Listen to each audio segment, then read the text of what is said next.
Regional partnership production.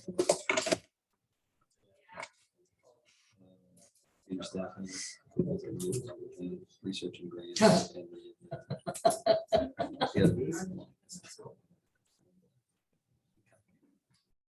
No, you gotta bring your own. Is it a BYOM? Yeah. Seriously, do you not have He has tons more of The them. money from? But we can't get them out. You can't give them- Yeah, you're not an employee. You're not an employee. That's true. You're a I'm an contractor. exception. It's already. Do you mind if I move this? The Oh, yes, I CBA, can. Sorry. Oh, it's got a tambourine. Just keep your hand over your mouth. It's a tambourine. I'm better than that. Let's call the phone. Oh, is it time? Hey, let's go sit down. Sorry, you don't have time.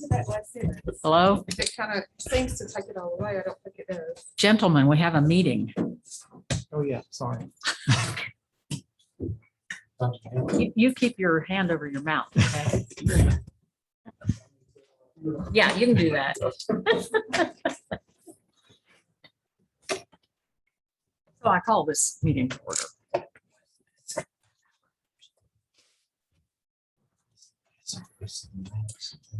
Yeah, this is about the picking up from contractors. I would like to change that and make it more clear. This is the change in the McMinnville code. In the, just to add the contractor to the definition of it.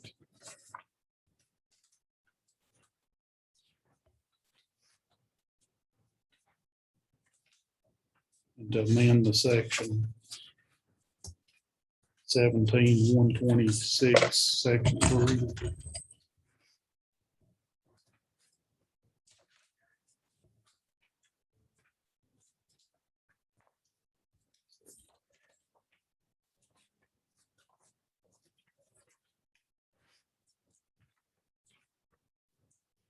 Anybody have any questions, comments? We talked about this before. with Yeah, Dad, Yeah, About what the contractor definition. yeah. Yeah, the contractors just didn't understand it. Yes. I still don't. Oh, So does this mean that we're not gonna offer that service at all anymore? as far No, as- we're offering it, Okay, but we have been in the past. yeah, We don't pick up from contractors. The people that cuts down the trees and stuff goes around, don't haul it off, they just pile it beside the road. That's kind of what we're trying to get something to where that's more understandable. you're talking about brush and trees there. For the most That- part. Well, everything, brush, trees, then like contractors too, remodeling people's houses. Right. That put it out beside the road for us to pick up. That is what I'm trying to get. But you're still gonna offer the service of the containers. Yeah, all of that's, this is just where they do the Throw work. it out on the They put it out beside the road. The city's picking it up for nothing. And a lot of them is these people that are flipping the houses. Yeah. They're not paying for hardly anything. And we're picking it up for them. That is all that is. Like the containers and stuff, I still say you set them for them and everything. Good. Now brush will still pick up too. Yeah, we'll still pick it up, but just whenever a contractor is cutting it for somebody, they need to haul it off or sale for chip it or sale. That's what the big deal is we're just having to pay to haul off for people getting paid for doing it. Yeah. And we're having to flip the bill to haul it off for them. Any other comments or questions? Okay, do I hear a motion to accept Frank's proposal? I'll make the motion to accept Frank's proposal. Okay. I'm not quite sure of the wording. I think that's probably clear enough, surely correct. And I guess I'll second that. So all in favor? Aye. Motion passes. Thank you, Frank. Thank y'all very much.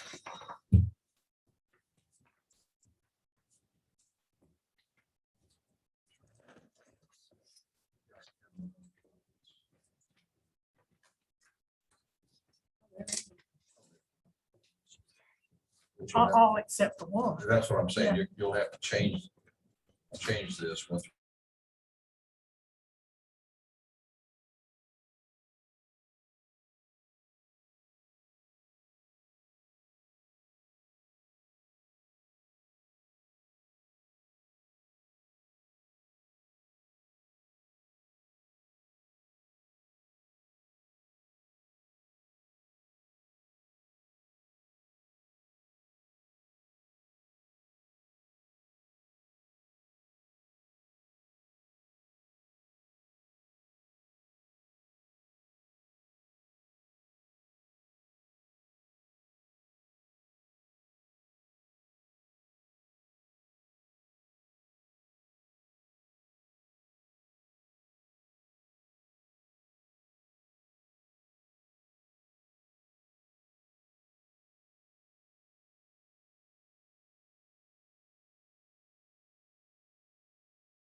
Street, that normal funding, and Raven, did you come up with? There was several questions last time about Okay. what, how we could protect the city's money and all those kind of things. Mhm. And I think we've come up with a solution. One is that we want to give it to you in quarterly amounts, if that's not a problem. Okay, I wouldn't imagine that way. I mean, it's because it's going to salary, so I Right, it's mean, going to salary, and we definitely want to tie it to, I think it was it 35 or 40 was the, was salary, and 5,000 was the Yeah, it was a- miscellaneous office expenses. right, that type office of thing. supplies, printing costs, that kind of thing. Mhm. If, you know, if you have no problems with either one of those, does legal counsel have any other thing that we want, that we need to pin down other than quarterly payments and specified amounts? Just the general requirements of all nonprofit donations by the city, the submittals to the annual submittals to the recorder with regard to the budget of the entity and the historical of the entity for the year preceding the next request for a donation. But those are in the statute. Okay. And was it a total of 40 or is it 45? I'm No, it sorry. was 40, it was 40. 35. 35 for Right. Mhm. salary and And then the 5 was the 5,000 for all miscellaneous. expenses, Mhm. I think. Correct. Does anybody on the committee have any more questions to? Is that acceptable to you guys, the payment that type? And of course, we've got one quarter almost over with, so anyway. I understand why you would like to have the funding, even if you have money in the bank. If you're trying to attract somebody to Mhm. tell them that they're not being funded. We have the money, but we're not Right. being funded. Right. Then I can understand why you guys are doing that. Mhm. And I frankly would like to see some, reports, some kind of reports back Yeah, of how you guys are doing. absolutely. I don't mind to come do, I mean, it's honestly as often as you want. I mean, quarterly, monthly, I mean, absolutely, I don't mind at all to do reports. I don't think monthly is required, but it'd be nice to have Yeah, a quarterly update. Okay. something like that. absolutely. We can do that. Could that be done? How, I mean, is that something that's a meeting or is that an email update with the financial report? I'd rather see them personally here because Okay. we've got questions. We can answer 'em. Going back with an email or something like that's going to take an amount of time. Mhm. So, I mean, you can come up and during the visitor section, just say you've hired somebody. Right, let you yeah. know. That- Okay, That's all I think we're looking for. that is absolutely possible. Okay, under those circumstances, then would anybody like to make a motion for funding the $40,000 for? So moved. Second. Okay, all in favor, say aye. Aye. Thank you very much. I don't know if y'all's microphones are on. We can't hear anything. Didn't have it down. That's fine. Sorry. Is there any other business coming for finance? Not returned.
It is 6:50. We will open a public hearing of the city of McMinnville to hear comments on amending the zoning ordinance of McMinnville, Tennessee to establish requirements for beauty and barber shops in R3 high-density residential districts. The public is invited to attend and comment. Thank you. So hard to hear. I heard you're doing something with your pressers. Turn it up.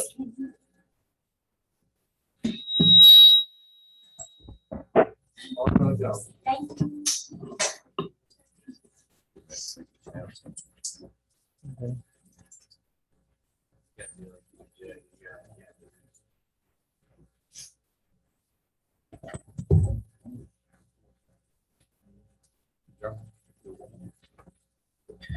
Again, this public hearing is in regards to requirements for beauty and barber shops in R3 high-density residential districts.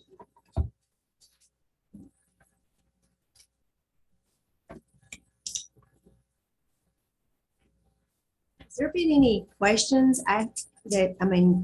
Why has this come up? Can I ask that question? Katie, can you provide some context in that regard?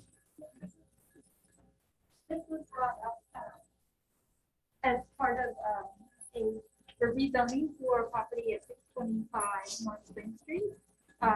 The planning commission recommended adding barbershop and beauty salon to R3.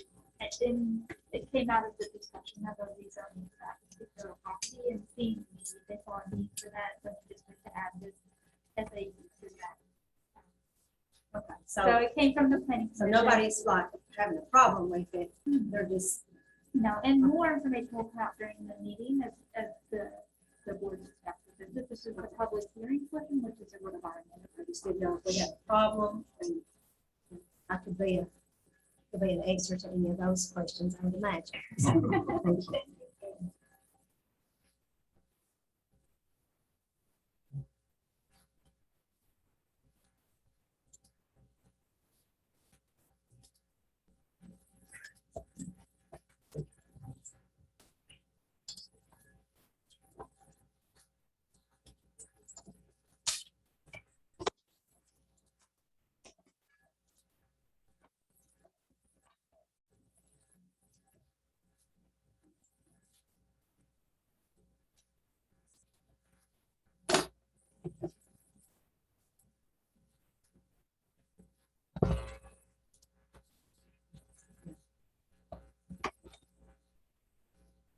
So before we close this public hearing, I have to ask and make clear, is there anyone here that is wishing to speak tonight on the rezoning of 623 and 625 North Spring Street? Okay. Hearing none, we will call this public hearing closed.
Alderman. The first item on the agenda is roll call.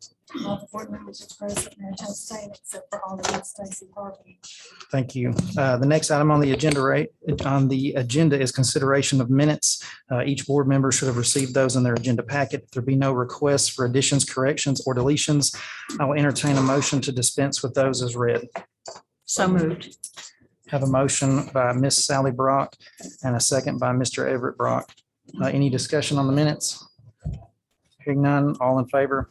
Aye. Motion passes. Item 3 on the agenda is recognition of visitors. If anyone wishes to address the board, the time is now. Please approach the podium, state your name and address for the record. Please keep comments to about 2 to 3 minutes. And once we move on from this section, the public is not allowed to comment or interject on the meeting. Thank you. Hello, thank you, Mayor and Board of Aldermen. My name is Dale Humphrey, 437 Hickory Boulevard. I'm the CEO of St. Thomas River Park Hospital. I know many of you in the room and thank you for your service. But as you all are considering some COVID regulations and guidelines and things like that, I thought I would give you the current condition of our hospital and sort of the desperate condition that we're currently in for your own edification. You may know the Delta variant is rampant in our community and across Tennessee and across our nation. Our hospitalizations are up 14-fold. Our ICU patients are up 11-fold, and our COVID-19 patients on event are up 13-fold across the state. Pediatrics is also faring much worse than it was previously. We've had 57 hospitalized pediatric patients across the state, 12 in the ICU and 4 on a ventilator. And in our state currently, we have documented 14 deaths of children under the age of 20 and 66 in their 20s. Le Bonheur announced yesterday that they had another pediatric death, bringing their total to 3 just this month. 86% in St. Thomas facilities across the 10 facilities in Tennessee have currentently got 214 COVID patients hospitalized. 86% of those are unvaccinated. The other 14% have received at least one vaccine. However, they have had no deaths in the vaccinated category. On July 4th, there were 53 total deaths within St. Thomas hospitals. Today, there are 803 COVID-19 deaths. We've had 18 deaths since Friday. Looking at St. Thomas River Park, trying to bring it local, we've got 13 hospitalized patients currently. On July 4th, we had 0. And I use July 4th because that is the lowest point in our state's history of COVID hospitalizations. We were down to 195. So that's why I use July 4th. On July 4th at River Park, we had 0 COVID patients, none in the ICU, none on a ventilator.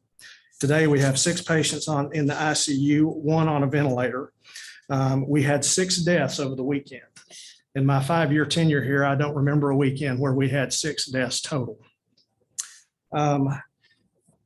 Currently in Tennessee, the vaccination rate, currently in Warren County, our vaccination rate is 37.5% of those that have received at least one vaccine. That is 11% below the state average and 24% below the national average.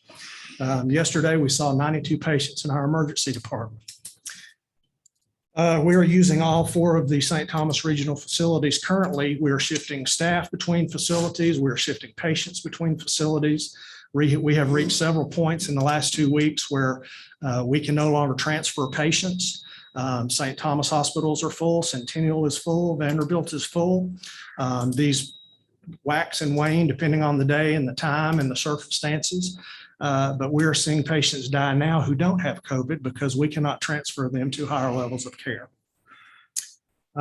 Today, they announced that the football games for the Warren County High School are going to be postponed for a couple of weeks. And so I just wanted to reiterate to the community and especially to the staff of nurses that I've got with me here today. I've got my chief of staff, Dr. Danny Glover, here with me. We just need everyone to know that you need to do everything you can to prevent the spread of the vaccine, the spread of the virus. You need to get vaccinated if you can. People are dying. I know none of us like to be told what to do, but your choice will impact not just you, it can impact others and actually cost them their lives. Also, I wanted to tell this community that we are providing monoclonal antibody treatments in a great number at St. Thomas River Park. We've actually done more of those here locally than throughout the rest of the St. Thomas system. If you feel sick and we catch it within 5 days is optimal. 10 days is potential, depending on how sick you are. We can provide this treatment. This is the treatment that President Trump took, where it got him back on his feet in 2 days, and we're very successful with it. So I need your help to spread the word, just to be safe. Make smart decisions, take care of yourself. We are seeing personal circumstances where entire families are infected with COVID-19. The Delta variant is about 1,000 times more viral load. It is much more contagious and infectious. I've served with many of you on the COVID task force. And at our current trajectory, we're going to peak sometimes mid-September. It's not going to go away till around Christmas at the current projection. So take that for your consideration, and thank you for your time. Thank you.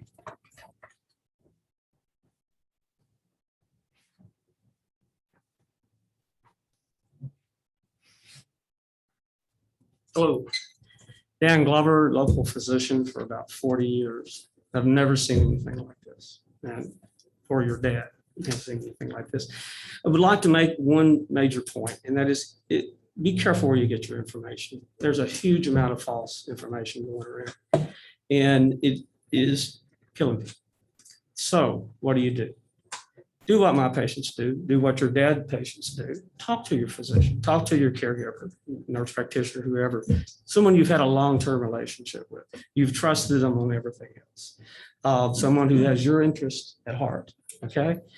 It's not gonna get that on Facebook or social media or even from talking heads on TV. You know, and so my urgent plea is talk to your caregiver that you know and have a relationship. Other thing about the medicine, the infusion, autoantibodies, whatever you want to call them, monoclonal antibodies, it's very important if you're starting to feel sick, get checked right away. There's a time limit to you getting that, okay? Now, before that came out in December, I lost 2 patients, 2 very dear friends, to be honest with you. And it was nothing I could do. Their lungs was toasted within a week or 2. And they had a lot of life ahead of them, a whole lot of life ahead of them. Since I've been able to do the antibodies, I've not lost anybody, okay? The other aspect of that is a 10-day window. So what you want to do if you start feeling bad is you want to get checked. Now, how do you do that? Well, it was really nice when that home test was, but that went the way of toilet paper, got all bought. So that leaves you with several places in town that you can do it. And I would urge you to learn those and go and get it. If your test is positive, contact your caregiver. And within, probably the hospital does a wonderful job. And within 24 hours, 48 hours, depending on how many patients there are, you can get that infusion and it can save your life. I can testify to that. The last thing I'd like to say is just a plea about the hospital. Now I'm looking around, I know a lot of these guys here, and we're all our prime heart attack age. Okay. And right now, if you have that heart attack and the ambulance hopefully can come get you and bring you to the hospital and you need care in Nashville, you may not get it. We're hit at a time where the first time in my career, okay, 40 years, we may not be able to send you, and you may die there of something that could have been prevented. The staff there is exhausted.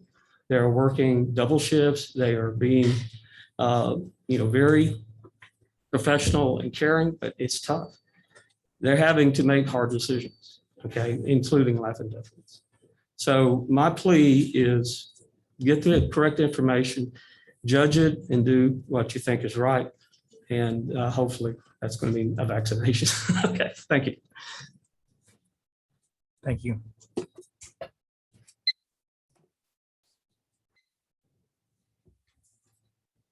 I'll follow that up with the administrator and Dr. Glover. Thank you for speaking. I kind of want to hit on these gentlemen here know what's going on in our community. I'm telling you, I'm taking care of patients at the bedside. I've been serving this community at our hospital since 2012. It is concerning to me, the amount of misinformation that is out there. So I wanted to come here today and tell you, as somebody who's taking care of loved ones in this community, this is not a joke. This is not a conspiracy. This is not your right to not cover your face. I'm here with a mask on today because I was taking care of COVID patients 3 hours ago. I went home and stripped down in my garage and got in the shower before I could even touch my 2-year-old son. This is something that we all need to take part in, saving our community and those around you that you love. One child lost to this virus is one child too many, and one daughter, son, wife, mother, father is one too many lost to this. When we can do something to try to help, just be diligent is all I ask of our community. I love this community. That's why I'm proud of our hospital and what we do. And I'm telling you, we are exhausted. We're tired, and we need you to help do your part to help take care of us too, while we take care of you. And my name is Angeline Sane. I live at 1357 Airport Lake Road. Thank you.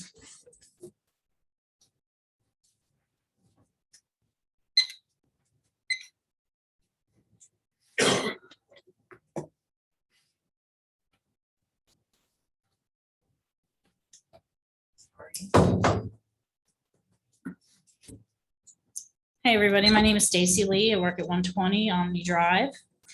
And I just want to remind us of the Tennessee Constitution, that it gives power inherent in the people, and all governments are founded in the authority of the people. We have unalienable rights to alter, reform, and abolish government as we see fit.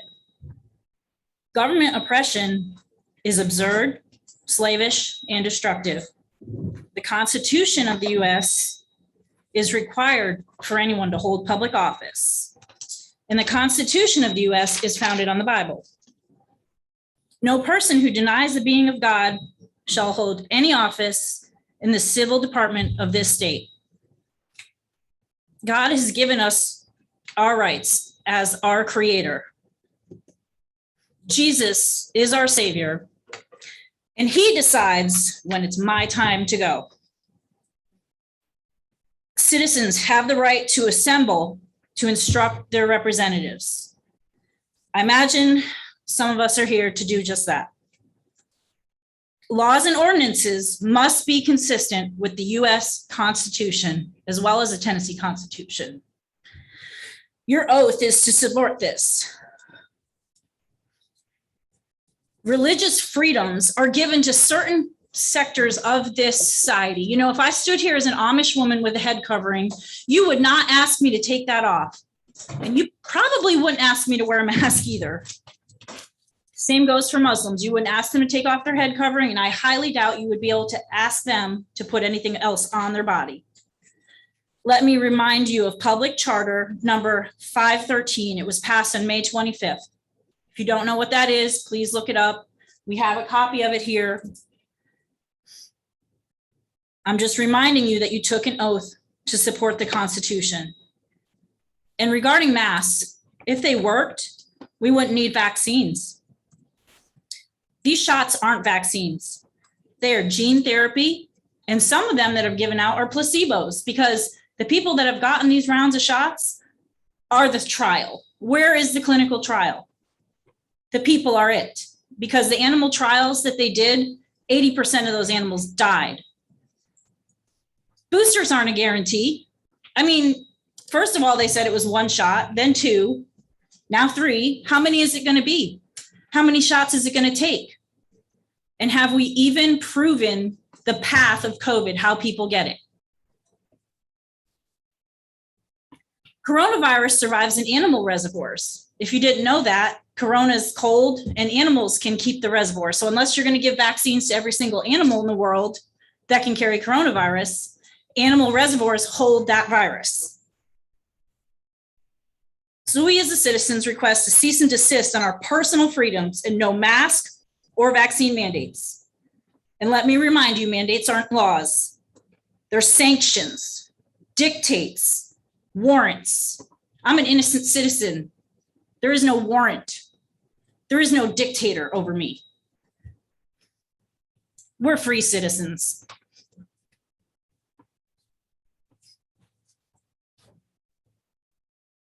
I have something to read to you, and then I want to share my personal experience with you. So if y'all will just be patient, because I'm really emotional.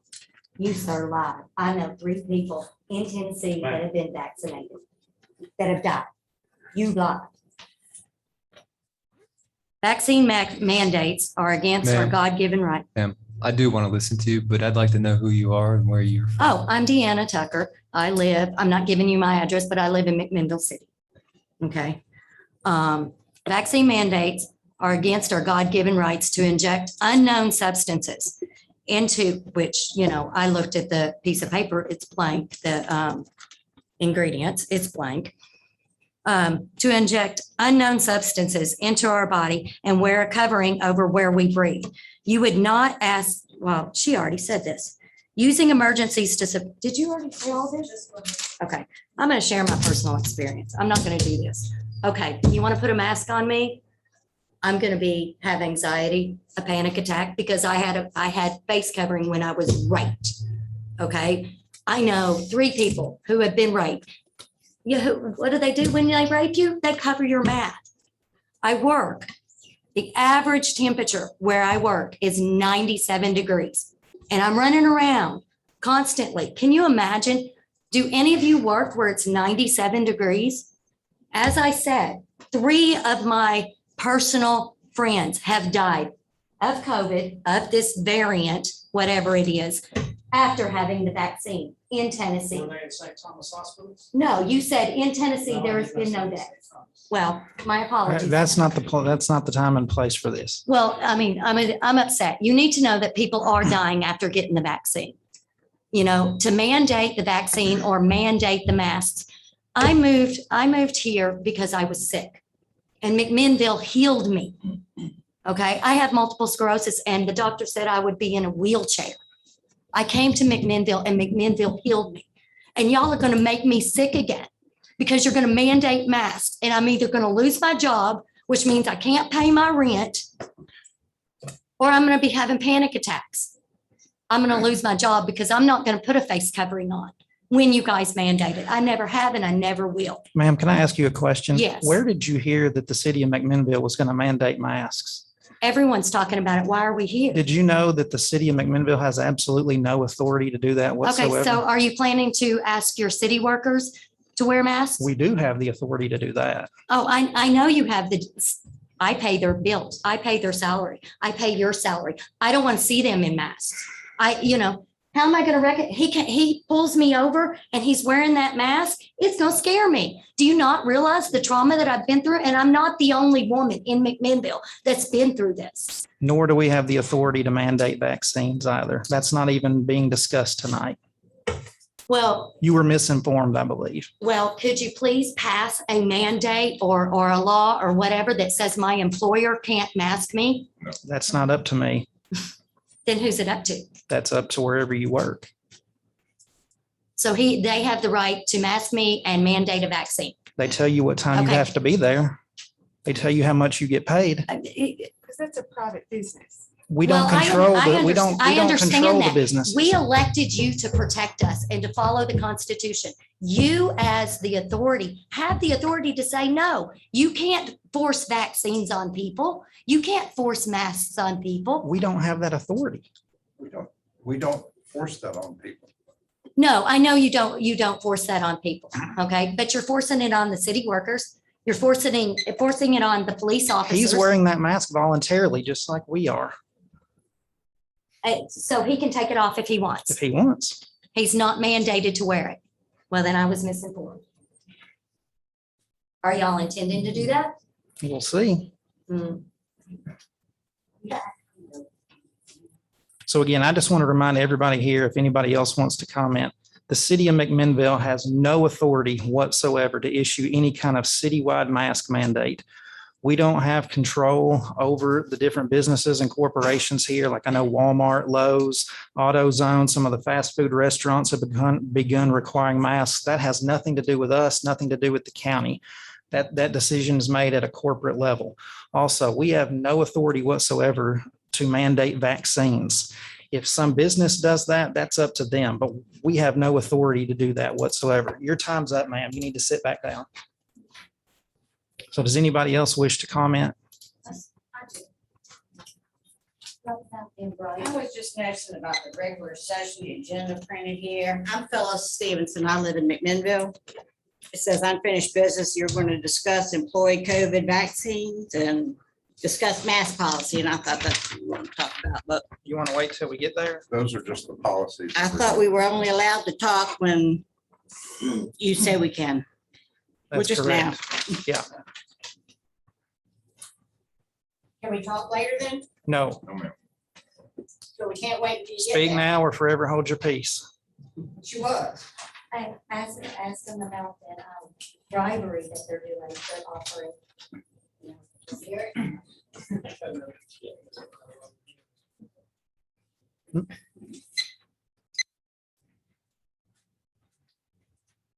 I'll be brief. My name is Amber Young, and I'm a nurse. Previously in St. Thomas, I work with a home health company here. I live in Remington Lane. I think the point of us, I know with Angie, there's some other nurses here. I won't call out if they want to say something. I think for us, it was just important for us to be here. I worked alongside Ryle for a long time, and I think we can all have differing opinions and beliefs, and we should. Because that's what makes you, I'm not gonna tell you what to do, you don't tell me what to do. But I think the reason why we wanted to be here is because it was a discussion of businesses having the right to ask their employees. All that we are trying to say is, I see a lot of stuff on Facebook, and I do a lot of typing and erasing, because there is a lot of misinformation. And we just want everyone to get your facts, like Dr. Glover said, from your healthcare professional, from the people who are actually working in the hospital to the people who are serving the public. We get patients sent to us in home health who have never been on oxygen, who are in their 30s, who have never had a health issue, who do not have room in the hospital. I'm not here to tell you you have to wear a mask or to get vaccinated. All I'm saying is do your own research, but take into consideration your neighbor who is at a health risk. If it means putting on a mask, if you're in close contact, it's not going to prevent it. A vaccine is not going to prevent 100%. The kids have measles vaccinations. There's, flu vaccinations. People do get those. You still get it. It just helps decrease the likelihood that it's going to be severe. Or if I sneeze at you, because we've all been in line, people are not health conscious when they're next to you in Walmart. If I sneeze on you without my mask, I'm going to get definitely you. If I sneeze with my mask on, you might get to be the lucky one versus them not. So that's all we're saying. It's just take into consideration. If you don't want to wear it, I'll be the first one. I mean, I don't like wearing these all day, but I know she wears a respirator, 12-hour shifts.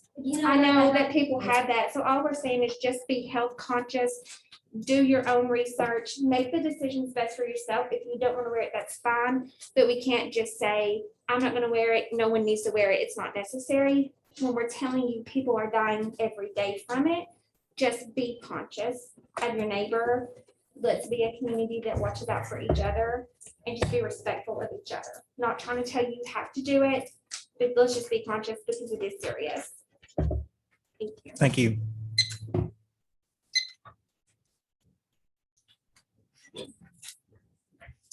I'm Carrie Morton. I live at 942 Indian Mound Drive. So I'm not a healthcare person, so that's not what I'm here to talk about. I'm a business person. When I addressed you about the American Rescue Plan, I know there's money that's going to be coming out. I understand there's different ways that you're supposed to use that funding. As a business owner of 20 years, I would have never thought they would have sent me home and told me I couldn't work.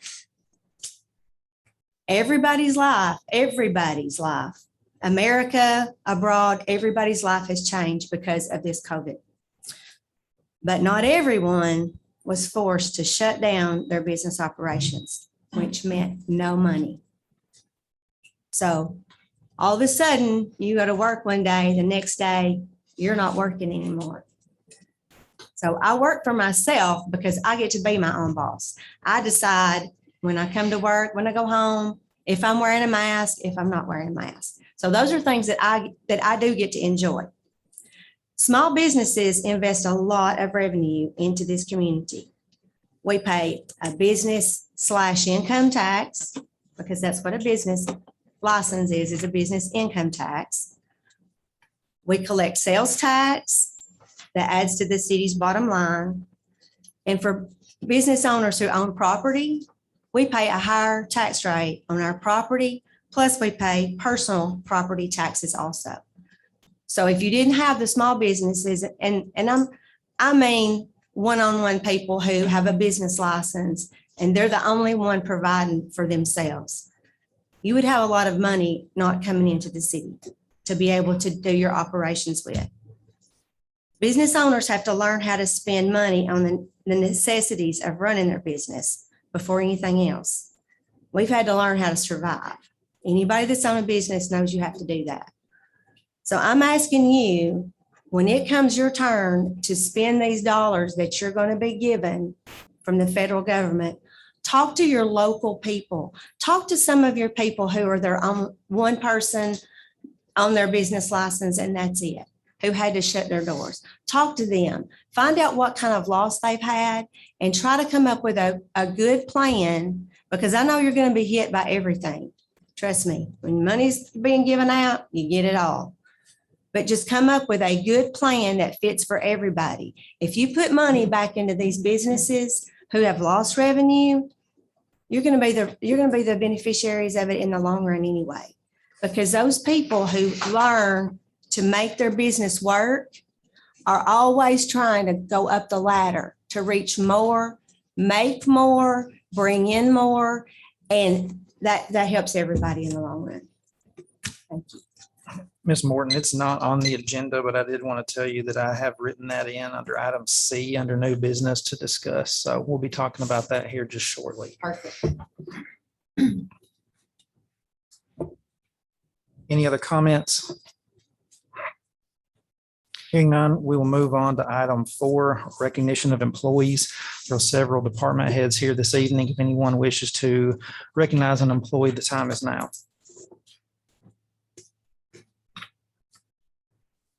Chair recognizes Chief Nicole Mosley.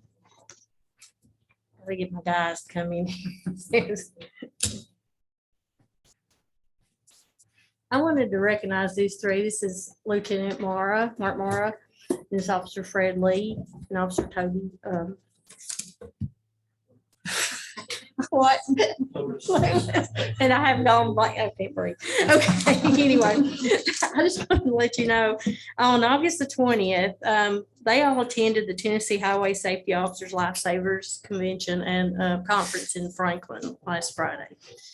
And Lieutenant Mara, he's put in a lot of work submitting the paperwork and fulfilling all the requirements for our department to compete in the law enforcement challenge on how we are promoting traffic safety initiatives.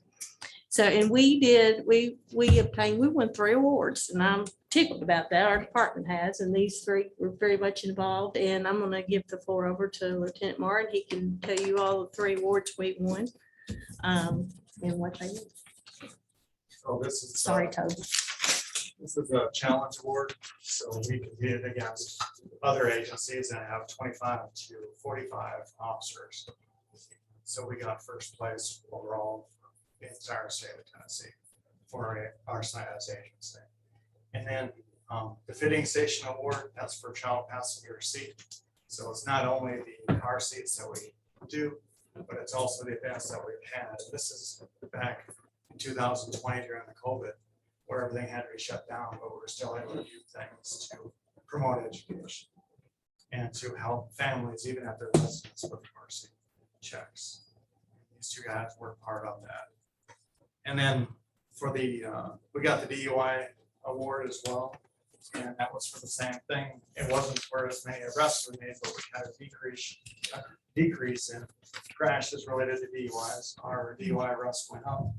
And then we did a lot of things, Central patrols. We used unmarked cars as well to try to make a difference with.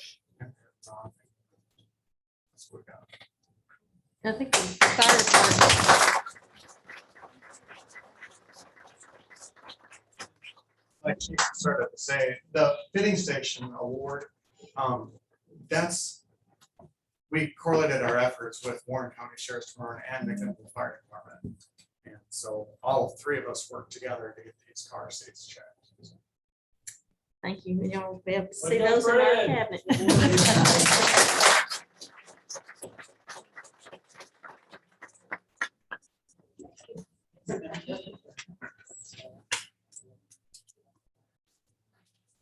Scott, you want to do this proclamation now or wait until the announcements or?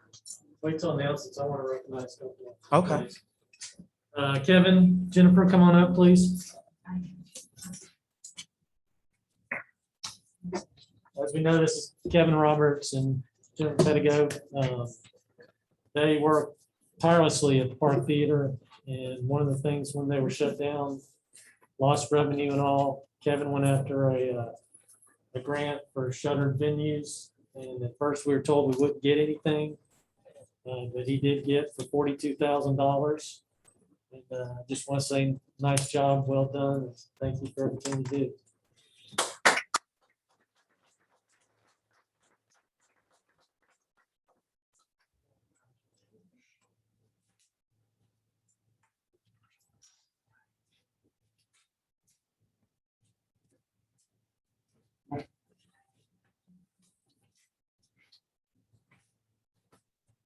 Chair recognizes Chief Kendall Mayfield. I'll go introduce the new captain down at the fire department, Joey Kinnaman. He was promoted about months ago. Yeah, and he came up through the ranks like most of us did, and he was a lieutenant.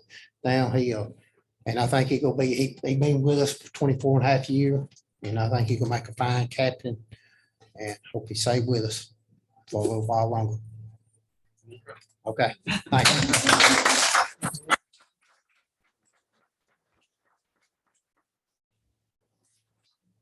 Any other employees to be recognized? Hearing none, we'll move on to item 5, communications. There are. Sorry, Mayor, I do have one. Okay. I just wanted to recognize Frank Southern in the Department of Streets for getting that sign up down on Roosevelt and also repairing the speed limit and child safety sign. So thank you all. Thank you, guys.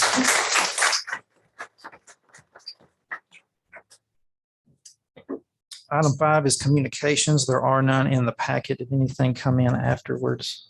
No. Item 6 is public hearing. Item 6A is the City of McMinnville will hold a public hearing this evening, August 24th, 2021, to hear comments on amending the zoning ordinance in McMinnville, Tennessee to rezone 623 and 625 North Spring Street from R2 medium density residential to R3 high density residential. The public is invited to speak.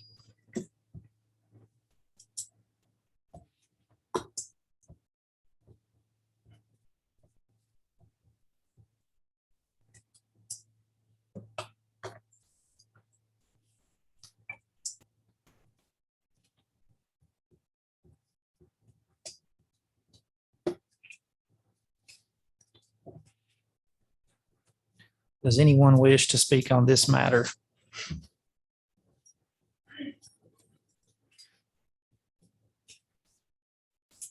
My name is Christine. I'm new to McMinnville. I live on Greenwood in McMinnville.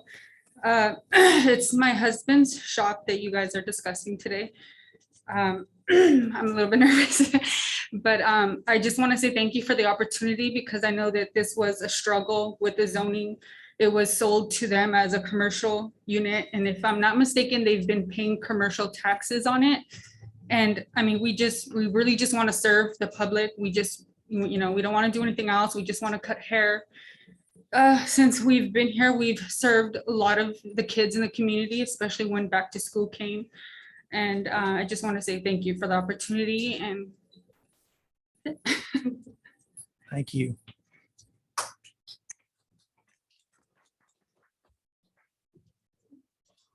I believe that is sufficient time to hear comments on the public hearing. We will consider it closed and move on to item 7, petitions. There are none. Item 8 is unfinished business, and item 8A is discuss incentivizing employee COVID vaccines. 2 weeks ago, this was brought up, And the first idea that I had that I'd heard from other communities was to give 1 day off or 2 days off for employees that chose to do this. I had human resources run the numbers, and granted, this would be if every single person in the city did it, but it would cost the city about $35,000 to give 1 day off and 70 for 2 days off. That is an amount of money that I cannot ask the taxpayers to pay. That is not fair to them. Other communities have done things like giving small cash payments, $50, $100 on a check. They've given gift cards. They've entered their employees into lotteries for $500 gift cards. Again, that is something I cannot ask the taxpayers to pay for. So having heard from one of our esteemed local physicians this evening, I think it needs to be and stay a recommendation. Just yesterday, Pfizer approved, is the first vaccine for this that was approved. And I think that's paved the way for a lot more. People may be more apt to get it since it has undergone all the strenuous oversight to get approved. But even so, I think we need to have our employees make informed decisions, consult with their healthcare providers, and make that decision for themselves. So again, we will not be mandating a vaccine and coming. I don't know if anybody else has any input on any kind of incentive, but my recommendation to the board is that we do not take any action in terms of incentivizing the employees to do so. Yes.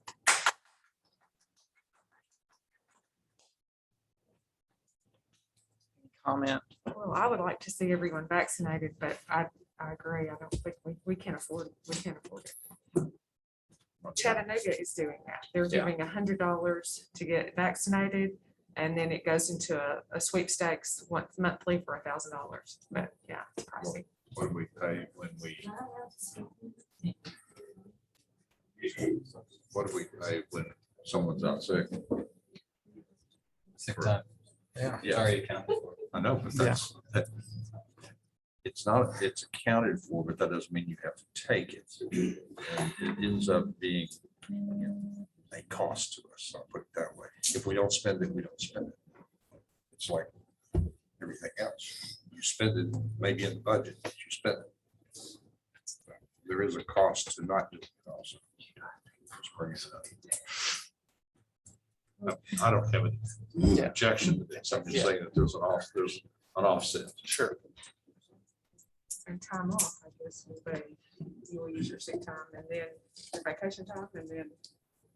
First. I agree. I don't think we should incentivize it. Yeah, I agree. All right.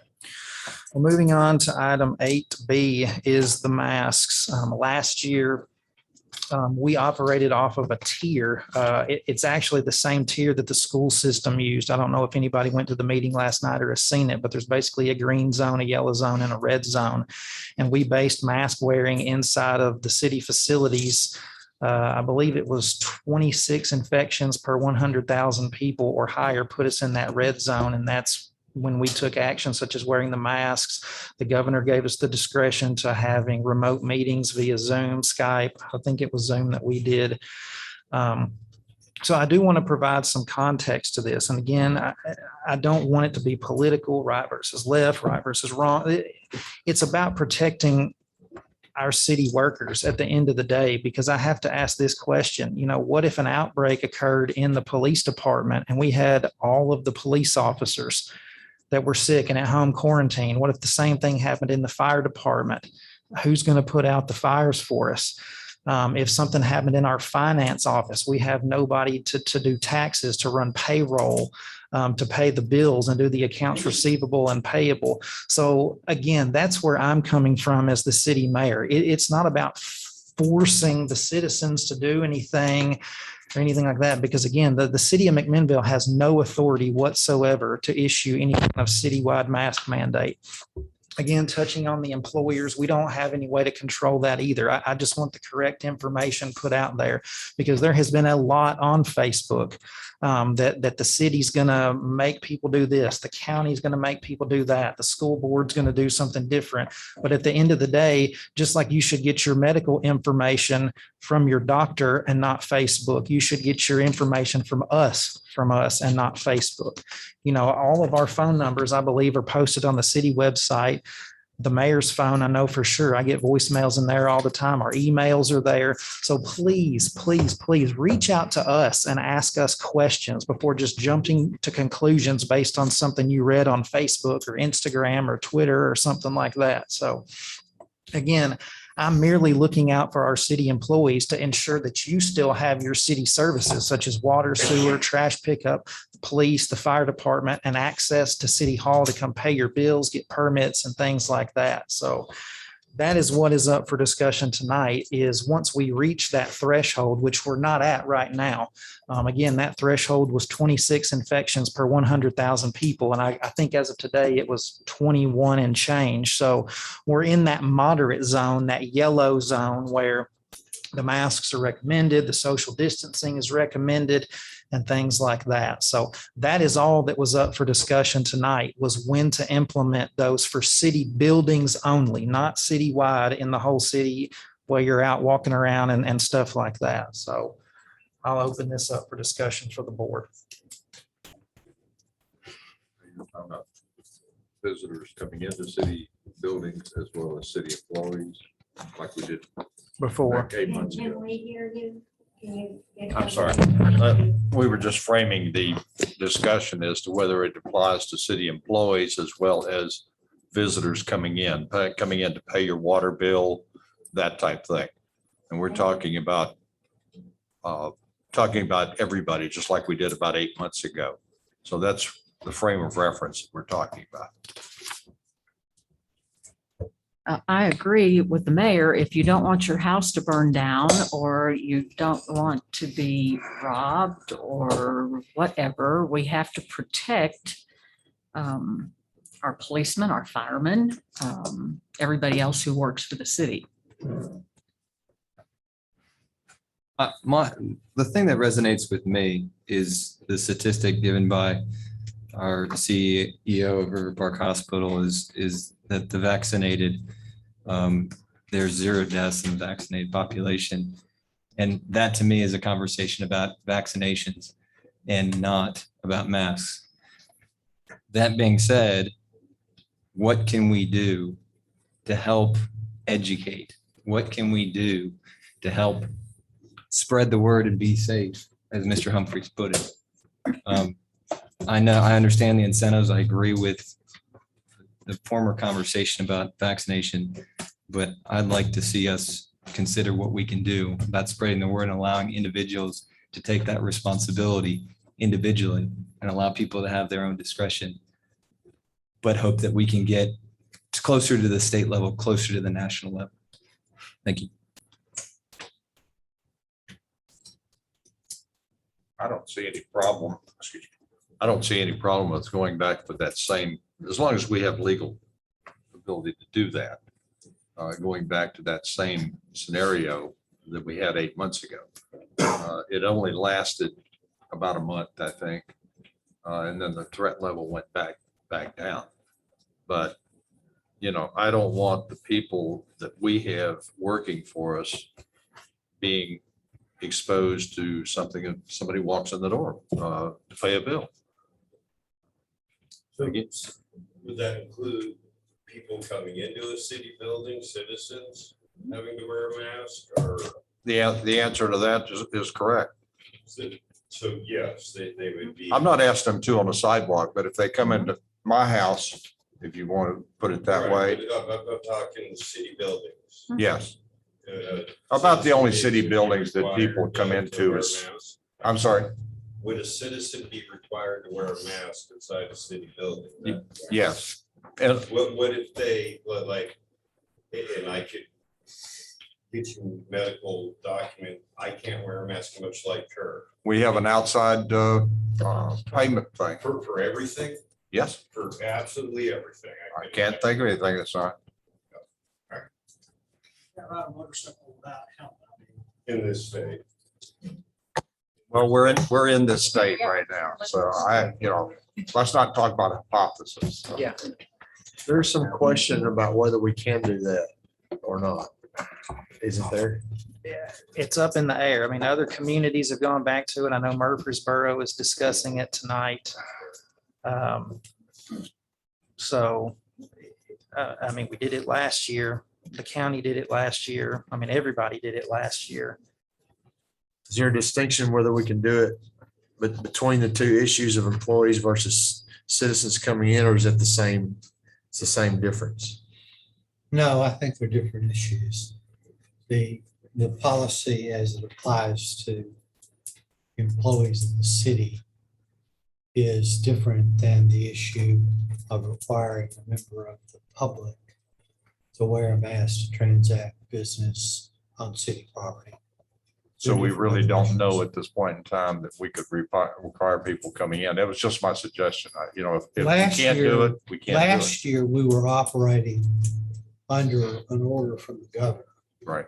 We were also operating under a state of emergency once we reached that percentage Right, of and- transmission and But the restrictions, the masks, the Zoom meetings, the things that were attempted to stem the pandemic were ordered by the governor and by the county executive. The county is a political subdivision of the state of Tennessee. There's no question but that states are authorized under our federal system between the federal government and state governments to exercise jurisdiction over public safety and health risks such as pandemics. There's no question that states and counties as political subdivisions of states are so authorized. There is no authority that I'm aware of other than an attorney general opinion that you, Mayor, shared with me earlier in the evening that suggests that local municipal corporations have authority to mandate anything. Last year, we acted, or the board acted, under the authority of orders from the governor, not from the president, not from the Congress, not from the Board of Mayor and Aldermen, but from the governor. The governor does not currently, to my understanding, have any operative restrictions or mandates. But you're saying that presently, whether we could require outside visitors coming in, non-employees, is up in the air or is not allowed, or? I'm saying that there is no legal basis, there is no legal authority, there's been no court opinion that grants that authority to municipal corporations. Okay. You're on a different footing than the county, which is a political subdivision of the state of Tennessee. All right, so this discussion we're talking about has to be employees only then, is that correct? In my opinion. What we pay you bucks for. Sure. So I'm considered a part-time city employee. And I exercise my salary sometimes in the civic center. We have that new beautiful facility and there's plenty of space, thankfully, to social distance during exercise. My question is, I'm fine with wearing it to my class, but to instruct a spin class while wearing the mask. And that was going to be one of the points that we made, that if we were able to implement it in all the city buildings, and that was something that Parks and Rec has already asked. And I think yeah, if you wear the mask while you're going into the exercise area, take it off, work out, clean up, put it back on and leave was going to be the recommendation I had. So yeah, I think that given you are a city employee, if this is what we decide to do, that would be totally fine for you to remove that while you're teaching an exercise class. So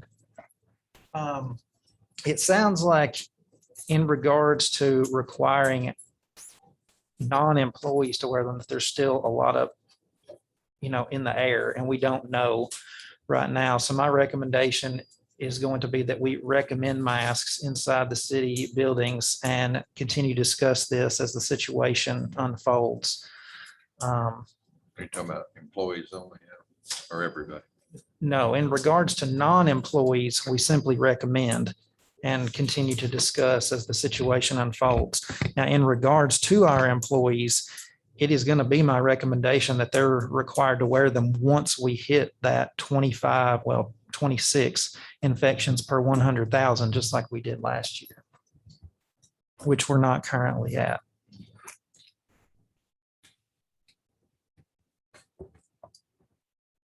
Thoughts? I don't have any problem with it. No, I think that's the right thing to do. If we're going to protect our employees.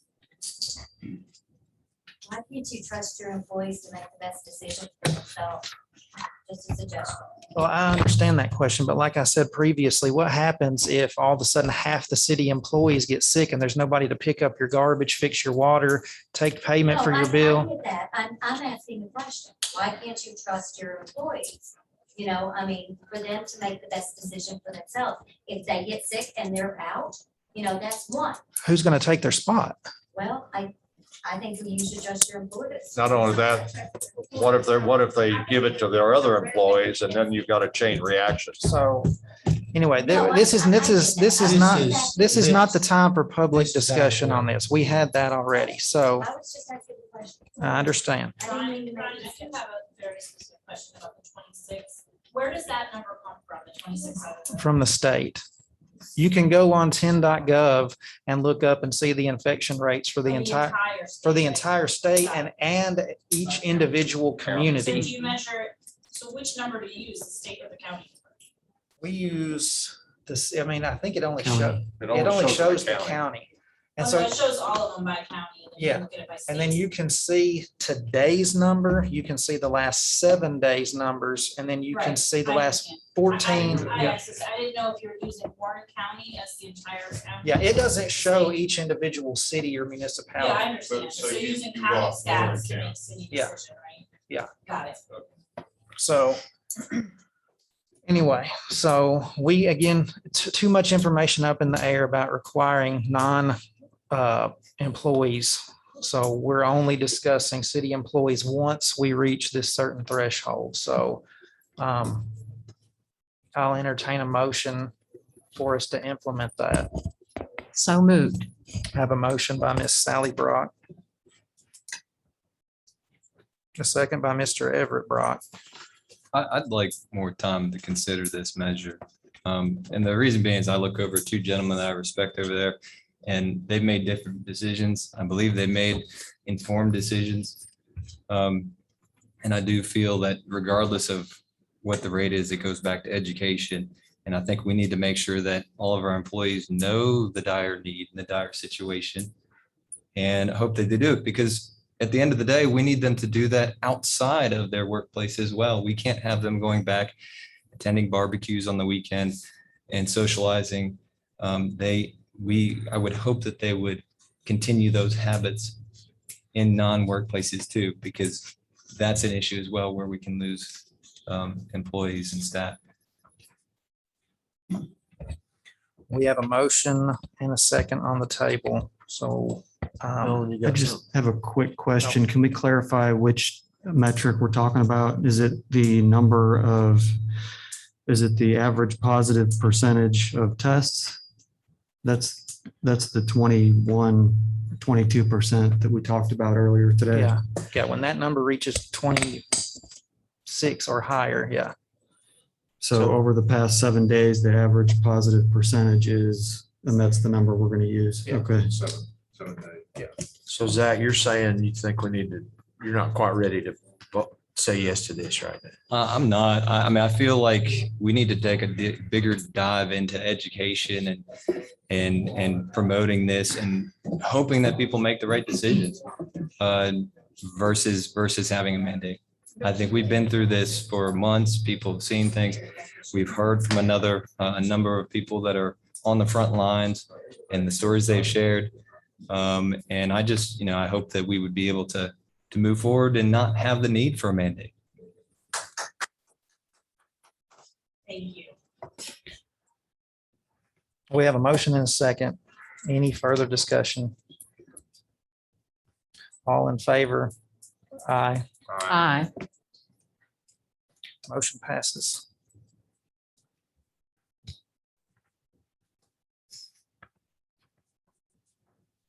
Item 9 on the agenda is new business. We have 3 items under new business. Item 9A is the idea of the Park Theater becoming its own department separate from Parks and Recreation. And I will defer to Mr. Sutton in this regard. Thank you, Mayor. I'll just first start off by saying I've had conversations with the Park Theater Director, Kevin Roberts, as well as Director of Parks and Recreation, Scott McCord, Counselor, Mr. Purtle, and our Administrator, Mr. Ming, on this matter. I had an extensive conversation with all of them. And one of the needs for us is to streamline the financials of the Park Theater and increase the profitability by having it within a committee that is more streamlined towards the strategic needs of economic development. And so by having that, it does allow financial issues to be direct between City Hall and the Park Theater and allows us to take a different approach to how we're not necessarily budgeting, but how we're looking at the profitability of that aspect of the city. So what would the avenue for this be? I mean, would this have to go through committees or would the board just make?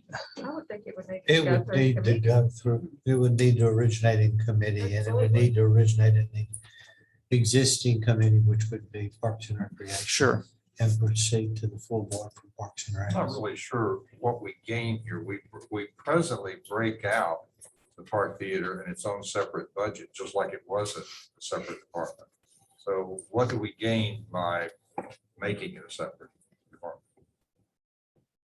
We gain the fact that when we need to make a payment out of the Park Theater, it doesn't have to go through Parks and Recreation and then the City Hall. It doesn't We- do that.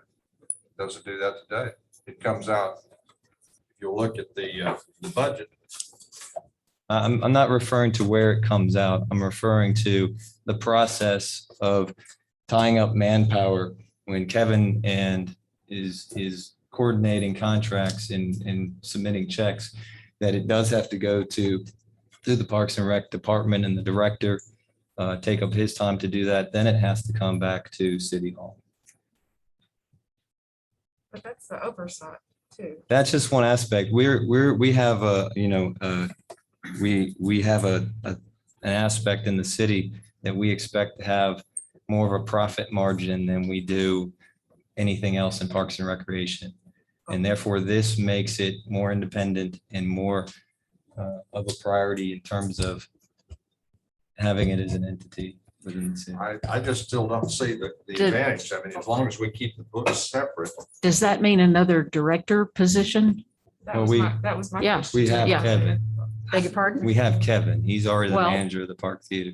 But he's not the director of the department. Scott That would be is. that department. I mean, that would be That a he new would- Oh, so you're gonna make a new department and have Nothing another changes in his director. responsibilities. I want to interject right quick. I think the Parks and Recreation Committee might need to be the starting point for this discussion.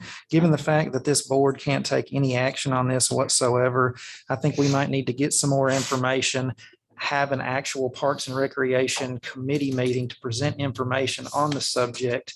And then from that meeting, it can be passed on to the full board for consideration. Because we can argue back and forth about this all night, but if we can't do anything about it right now, we're just wasting everybody's time.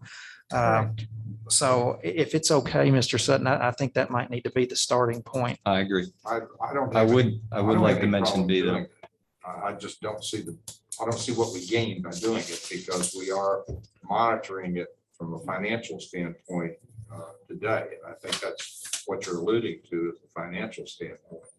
You would But get a again- committee that's aimed solely at overseeing that department. Sure. And that brings to the next point is the creation of an economic development committee.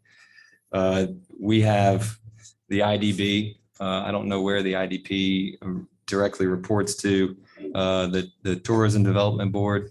I don't know what committee is directly overseeing that. We've discussed in our strategic plan to have a future economic development board. Where is that going to be reporting to? And then I would even consider nonprofits. When you talk about economic development, and aligning the nonprofits with the strategy of the city. We look at who we talked about this morning, or earlier, Main Street, McMinnville. How is that fitting into the strategy of economic development and growth for the city? So all of those could be considered along with the Park Theater, and therefore having it, because the Park Theater is, it provides a resource for our community, but it also should be an economic driver for our city. And it puts all those together. So that's another consideration for the board. Thank you. Item C is dedicating American Rescue Plan money to small business recovery. This is a discussion that I wanted to have tonight. This past Sunday, there was a personal ad taken out in the Southern Standard that discussed this, but it lacked certain context and I believe was somewhat misleading. First and foremost, it called on me as the mayor to make that decision. It called on me to dedicate 10% of that money to our local businesses. But quite simply, I don't have the authority to do that as the mayor. That would be a board decision made by this entire group of people. Next, what we can use this money on is highly regulated by the state and federal government. There is mention of small business recovery grants in the literature, but it is actually, that's all it says. So I can't even say that it's vague. We have very, very little information on how to do that. And then also that article mentioned no plan whatsoever. So it begs questions. How are we going to do it? Are we going to take applications? What are the inclusion or exclusion criteria for eligibility? Who's going to review those applications? Who decides who gets what? How and when will those funds be distributed? Can we put stipulations on that money just like the state and federal government have? So I think it's a great idea. Like Ms. Morton said, we're investing back into the businesses that invest in us. We're just going to have to find a plan, create a plan to do it, because it's not as easy as just cutting a check to a local business and saying, hey, here's some money. We can't do that based on what we know now from those regulations from the state and federal government. But I do want to put out there that I am for that. I think it's a great idea. I've spoken to Mayor Haley at the county about it. I think they plan to try to look into something like that on the county level as well. But just know it's not as easy as that article or that spot made it sound. We do have some stipulations, rules, and guidelines that we have to follow in terms of distributing that money.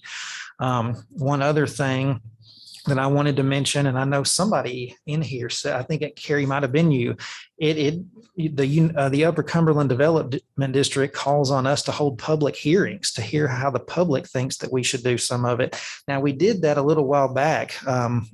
MTAS, we had a strategic planning session, and then we put a survey out on Facebook. I think it was on Instagram on the city's website, and we got a lot of feedback. So there has been some feedback from the community about how we should, in terms of capital projects, move forward. But again, UCDD is recommending that we have public hearings to hear from the public about their input as well. So Nolan, I know that you sent or had some stuff that you wanted to add in this regard about the American Rescue Plan funds, if you want to. Okay, we don't have the money yet. I can say that. Just last week, I received the email providing the login information to log in, provide the documents needed, and request the funding, which I finally got done this morning. So I have requested the $1.8 million.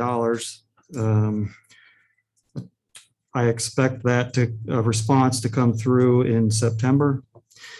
Like Mayor Chastain said, public hearings are going to be required to make sure that the public has an adequate opportunity to provide input on how they think that this money should be spent. That can also happen through surveys. That being said, we don't know how it can be spent. Upper Cumberland Development District doesn't yet know how it can be spent. So a little bit more patience. We will know more towards the end of September. We do plan to hold public meetings again to ask how to spend that money.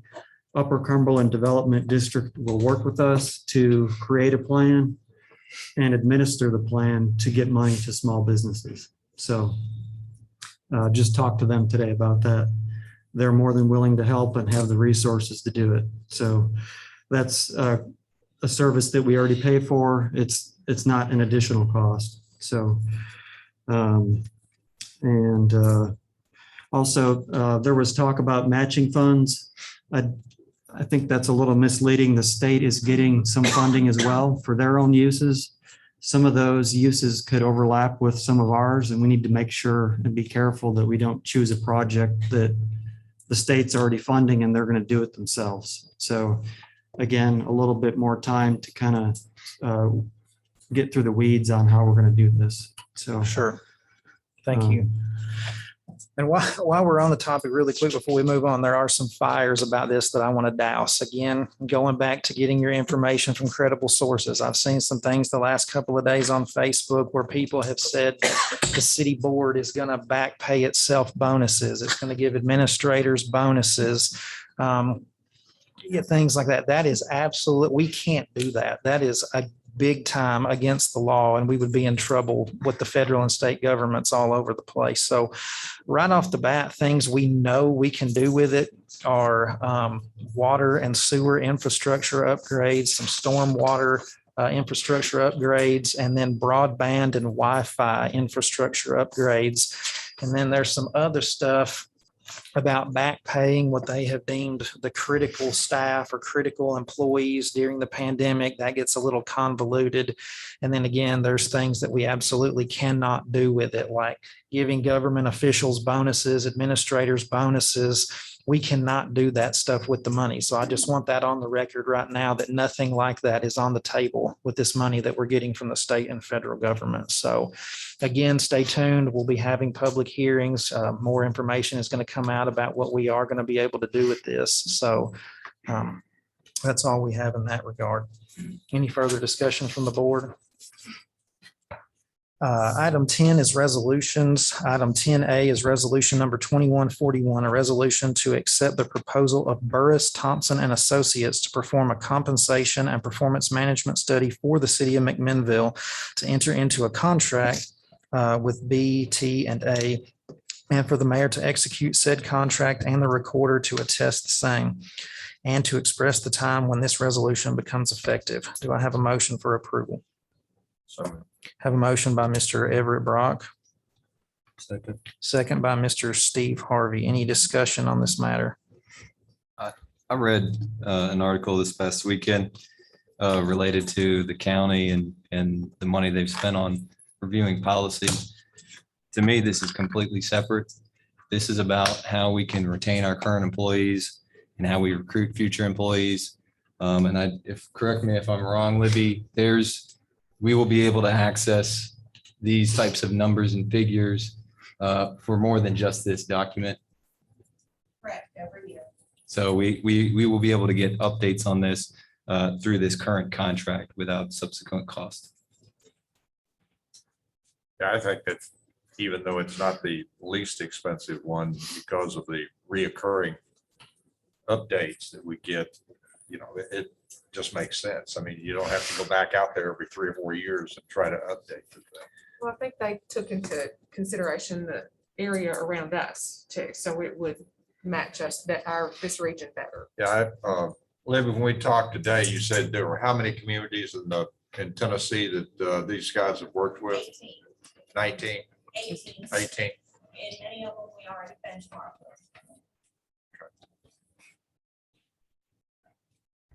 Any further discussion? Hearing none, we'll call for the vote. Everett Brock, Aye. Steve Harvey, Yes. Sally Ross, Yes. Rachel Kirby, yes, Zach Sutton, Yes. Mayor Chester. Aye, motion passes. Item 11 is ordinances. Item 11A is ordinance number 1819, an ordinance to amend Chapter 1, Title 17 of the McMinnville Municipal Code by deleting subsections 2, 4.1, and 4B of Section 17-123. fees for solid waste collection in its entirety, replacing the new subsections 2, 4A, and 4B. To repeal any provision in the Code of Ordinances in conflict with this ordinance, to provide for a severability clause, and set the time when the ordinance becomes effective. This is the second and final reading. Do I have a motion? So moved. Have a motion by Ms. Sally Brock, Second. second by Ms. Rachel Kirby. Any discussion on the matter? Hearing none, we'll call for the vote. Yes. Rachel Kirby? Yes. Everett Brock? Aye. Steve Harvey? Yes. Zach Sutton? Yes. Mayor Chastain? Aye, motion passes. Item 11B is ordinance number 1820, an ordinance of the city of McMinnville to amend chapter 5 of title 14 of the official zoning code of the city of McMinnville, which is the official zoning code of the city of McMinnville, to add a provision for the use of beauty salons and barber shops in the high-density residential district as a special exception use, and to set the time when this ordinance shall become effective. This is the first reading. Katie, would you like to provide some context here? So these two ordinances tonight are somewhat related. They both came out of the same discussion around 625, 623 North Spring Street, as I said before. And so this one is a zoning amendment related to adding beauty shops and barber shops as a use in R3, our high density residential zoning district. It would be a special exception use. That means it would have to go through the Board of Zoning Appeals. And then you'll see in your packet, it comes with several amendments, or excuse me, conditions that any applicant would need to meet as part of their application.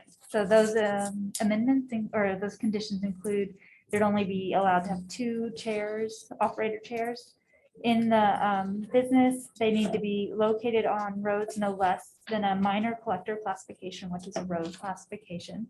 They have to have signs that meet the residential portion of the sign code, and then they have to have parking that meets the parking requirement. So this was recommended by the Planning Commission, and I invite Ryle and Rachel, if you have any other comments about how the commission felt about it, feel free to chime in. Well, it was very difficult. It was a lot of discussion and a lot of work to make this work. I felt like the good thing was that this was unused property that was going to be difficult to use in any way unless we took some kind of action. This action protected the property also by putting it in a R3 with a special exception. So that was helpful, and it would have to come before the Board of Zoning if this were to become rampant. So that would safeguard that. And also, I felt like on the Planning Commission, we were talking, it brought back kind of your neighborhood area, like a barber shop, a use in these different areas instead of just a strip mall or something in that more commercial area, which I felt like was a good idea because this lot wasn't going anywhere anyway. So I felt like this was the best way to do this and the most protected way of going forward too. It was a lot of work. It was a lot of people. It was a lot of discussion. Just to say, so this zoning amendment, by adding this use to R3, it will be available to any parcel that's R3 throughout the city. And then the rezoning, which is coming up, will just be pertained to that particular parcel. So that's a little confusing between the two of these two different ordinances. But it's by exception only, though. That's right. It's a special, as Rachel said, it's a special exception. So it doesn't automatically get No, put in every R3. that's right. Anyone who wants to has to apply to the Board of Zoning Appeals for use of this use. And it went all around before it had to work something out. It was very difficult. That's right. So in your packet, we show you the uses that are already in R3 to provide you some context of what is existing in that zoning district and what you would be asked. Like the wisest way to do it.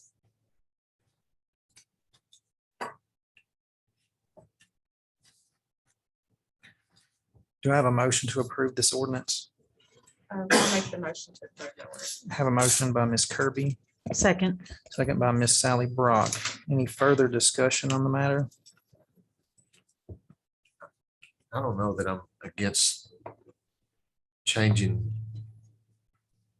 that what's allowed in art in that zoning, but I'm afraid I'm gonna have it's gonna be a stretch for me to, the zoning changes what's gonna be tough, I feel like. From R2 to R3, that, I mean, I guess that's coming next, right?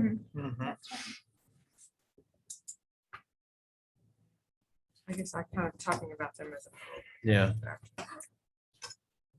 I mean, they're separate, but Mhm. it's all about the same thing.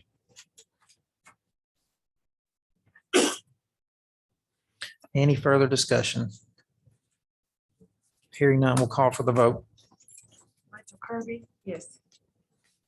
Sally Rock, Yes. Debbie Rock, Aye. Steve Harvey, Yes.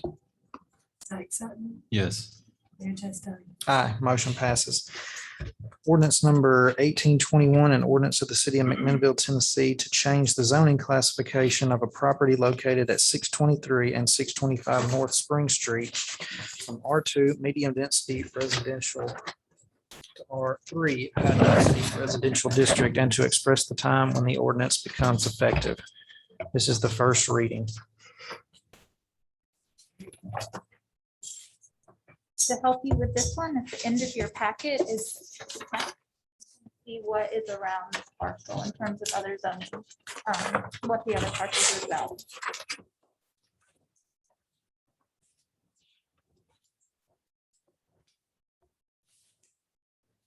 Subject properties. That corner is right in the middle with the hash marks on it. Right. So it's surrounded by R2. And then I can't remember, I think it's 100 and something feet away is R3, and that's the Municipal Housing Authority, Rebel Hill. R3 is over here. Yes, that's right. So it's a little darker.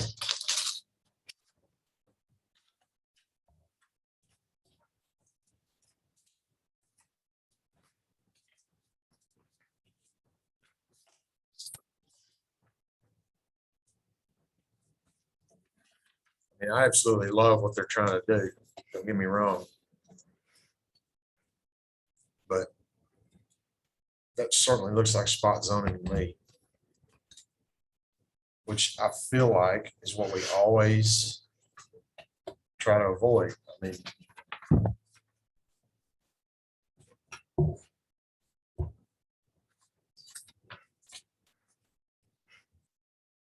if you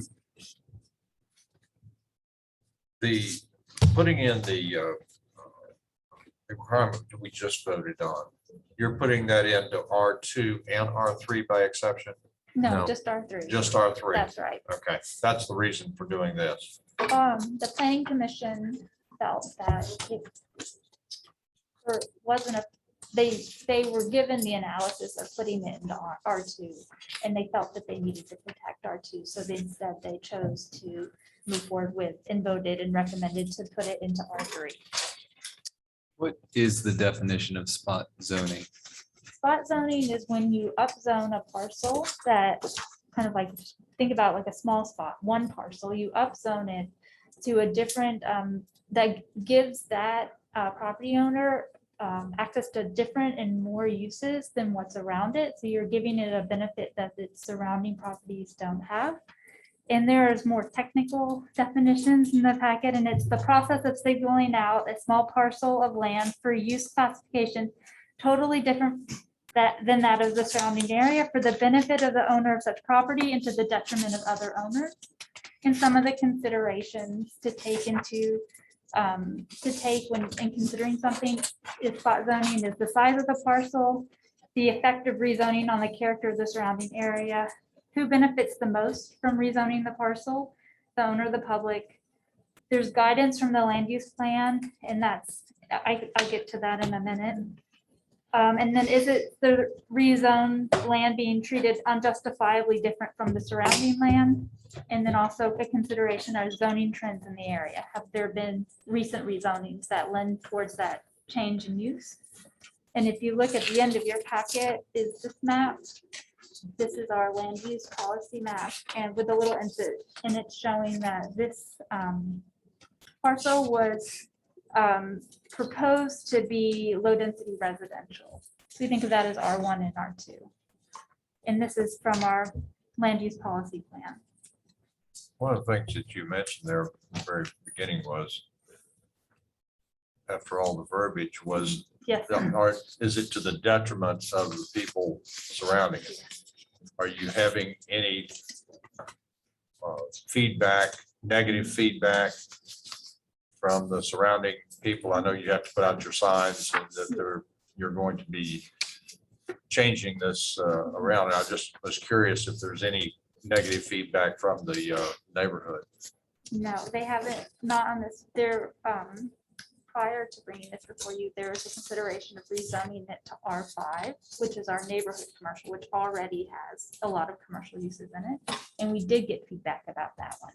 But since we put out the public notice about this rezoning it to R3, we haven't received any feedback from that. So to Mr. Harvey's point, I would not fault anybody for saying that looks like spot zoning, but kind of the point I was going to make that Mr. Brock said before I did, does it come to the detriment of the surrounding property owners? And we haven't had any pushback. We've not had any concerns. We've not had anybody come to us and ask us not to do this. And the owners actually came to one of the commission meetings and did a presentation and talked about what they're doing. And I mean, they're cleaning up the property. They're using it. It has sat empty for years and years and years since it was Lupita's Mexican restaurant.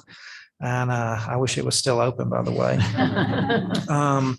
But then, like Katie said, it's giving it kind of a neighborhood feel, because not only is it a barber shop, I think they have like a convenience store in there with candy and stuff like that. They say the kids go in there all the time after school, and it's just gives it that neighborhood feel where people can go right there and get a service. So having said that, I don't have any issue with it, and I think it is good for the neighborhood.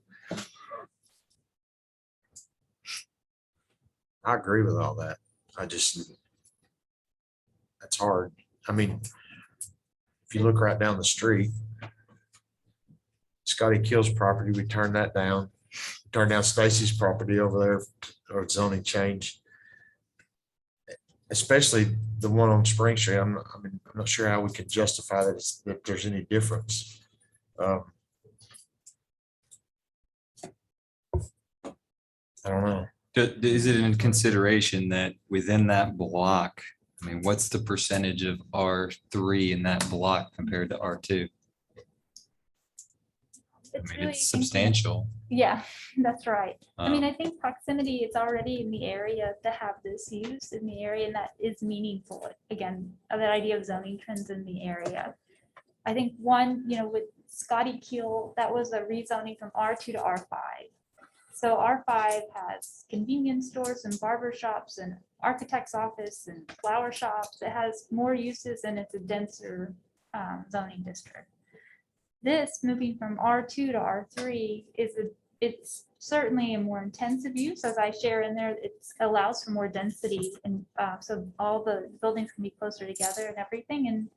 And now it allows for a little bit different uses, but it's not quite the same leap from R2 to R5. I don't know if that's helpful or not, but it's a way to kind of think about the relationships between these questions. So with that scenario, with Mr. Keel's scenario, he wanted R2 to R5.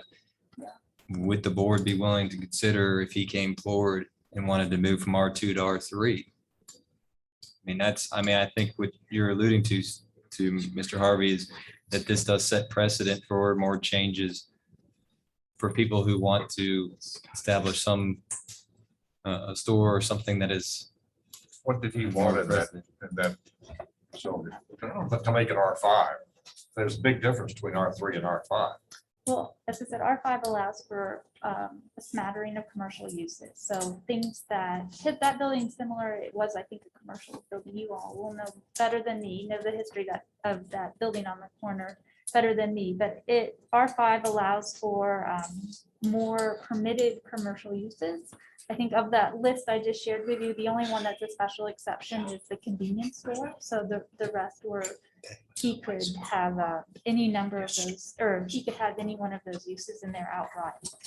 And then so that those aren't options for R3 now, or if you, it's a second reading vote for the barber shop in R3, it will allow for barber shops, but even that is a special exception use, as you know, and has a number of conditions related to it. A lot of the discussion, I wish Conan was here to talk about the lots around town that you can't, like I said, it's hard to come to do anything with this lot. Yeah. It's just a lot of discussion. Tell me again, I know you explained it a minute ago, but I didn't quite catch it.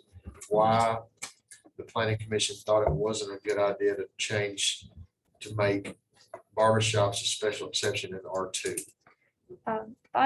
My recollection is that they wanted to protect RT from commercial uses. While Rachel, do you have any other, that's what I. That was it. It was to protect the R2 as much as you could with this one thing. And then it would come before the board if there were any more. And they restricted it further with the 2 chairs, whatever that says, can't remember off the top of my head. Limited the amount of chairs and some other limitations on it. Just trying to protect the neighborhood from too much commercial. Because it is, you do want to protect this neighborhood, but still use this lot. That was kind of the balance. Is there a potential that those other 2 lots could be zoned as R3?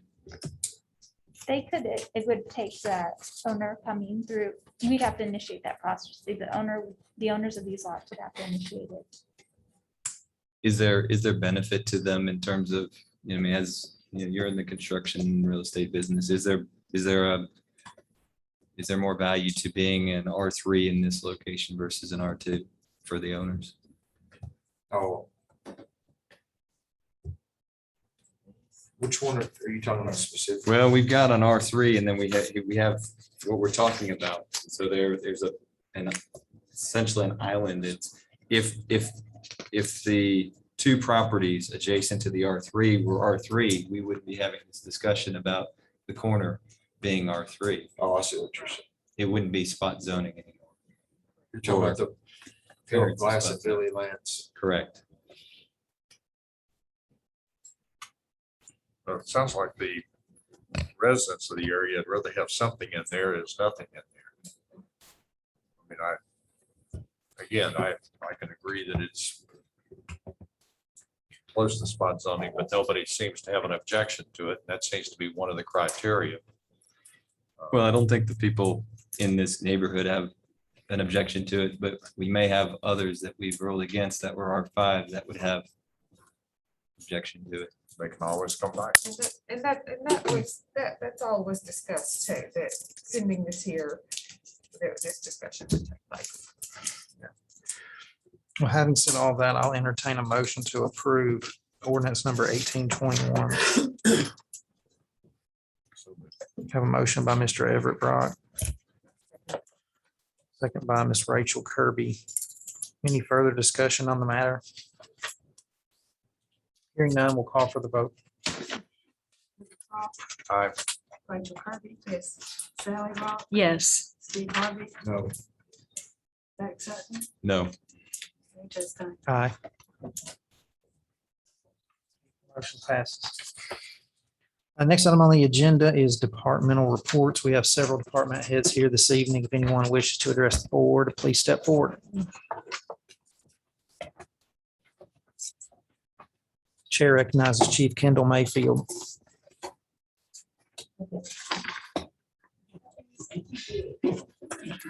Well, Nicole took my glory away from me a while ago, but I'm proud of my guys too, because we won one of them too for the 2nd year in a row. Well, for last year they didn't have it, but we got 2 of them down there. So they really work hard doing this. They really like doing it. So I like to shout out to everyone that work hard to make it happen. Thank you. Excellent. Thank you, Chief.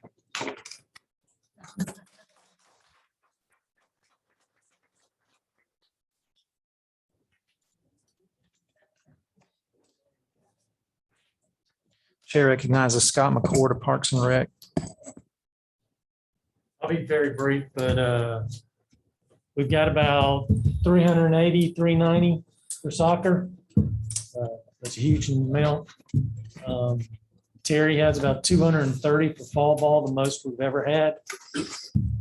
So just to let you know that, and there is a little crossover, but I don't know how many, but that's about 500, 600 kids that are participating this fall. So just wanted to share that with you. So thank you. Hey, stay right there. Anybody else? I've got just two quick things. The Sparta Street underpass will be replaced in January or February. They're going to raise it by about 1.5 feet and resurface it and make it look pretty. So that's the underpass near Ronnie Perry's property. And that's the They're gonna railroad. raise it or lower the road.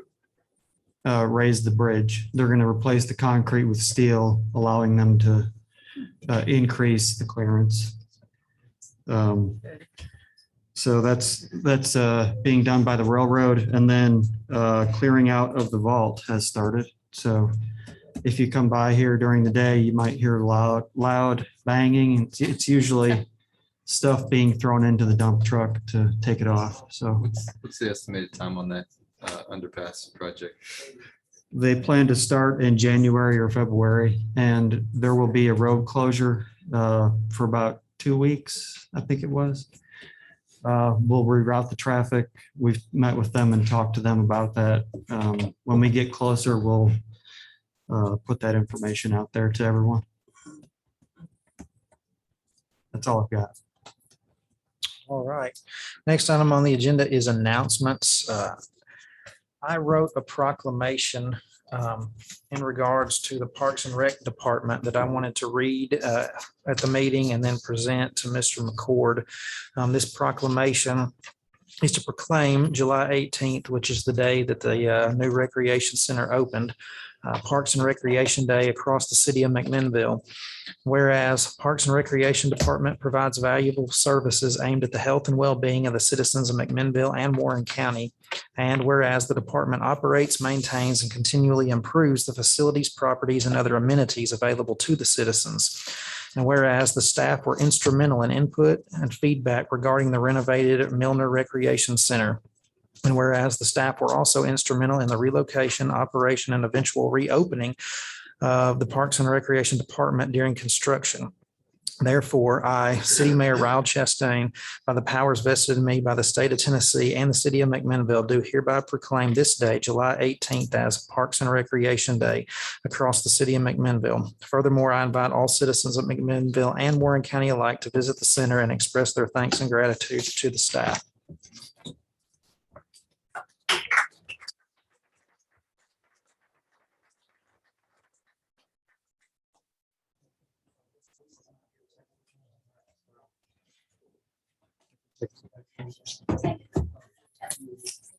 All right, guys. 1, 2, 3. Great. Thank you.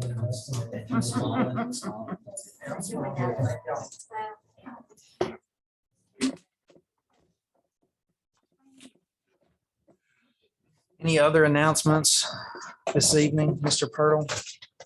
At the board's direction, I prepared a deed conveying from the city to own 6.17 acre tract of property that is being donated for development of a homeless project.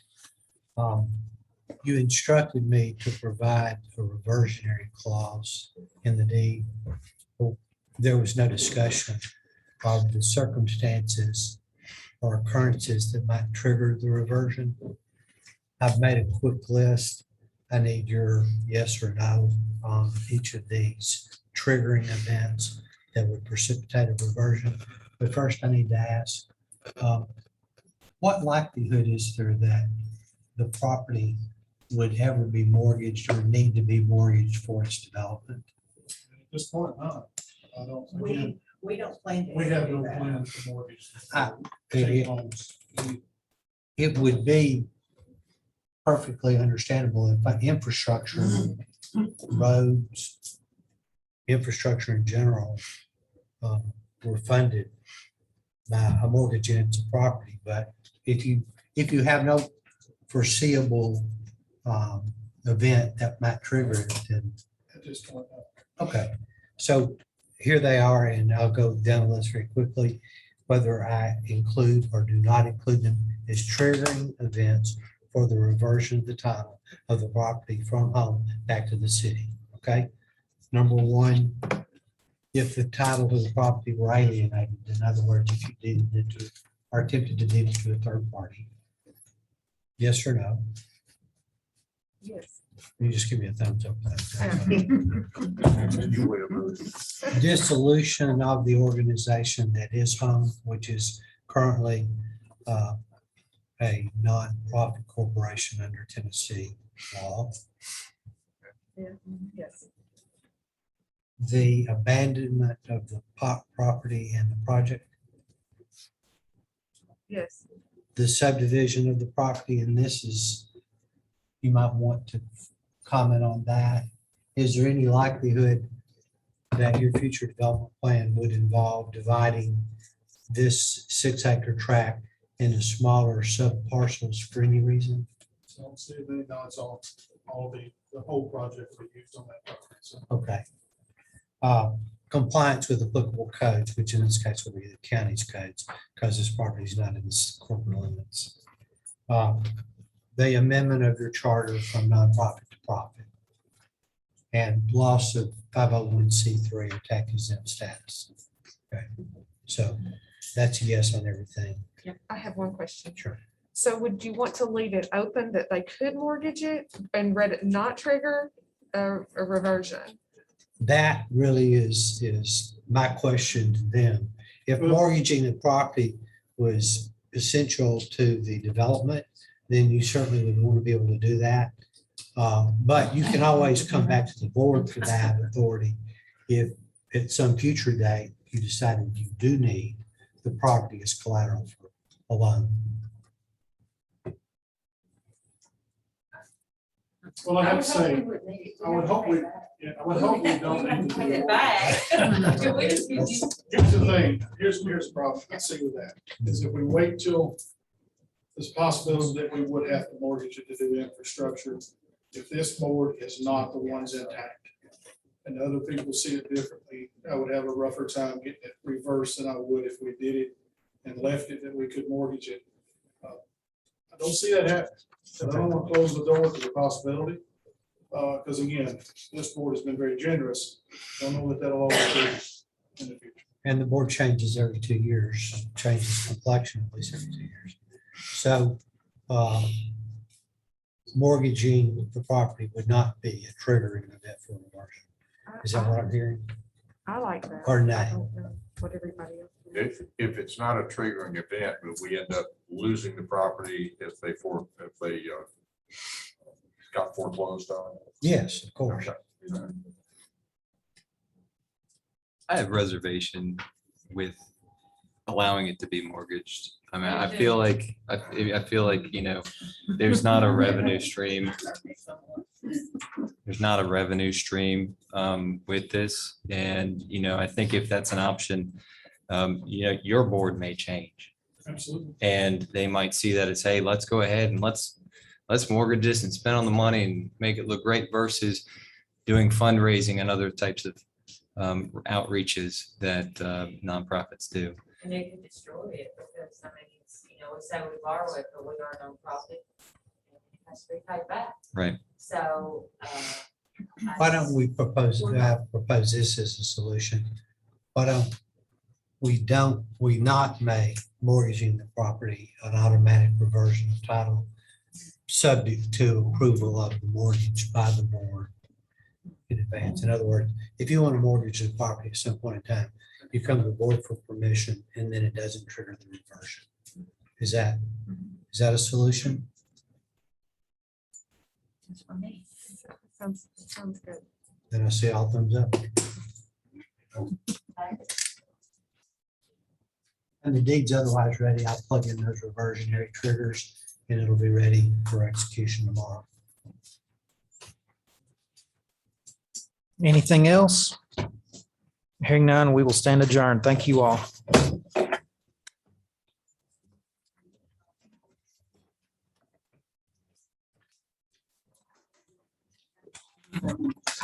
Perfect.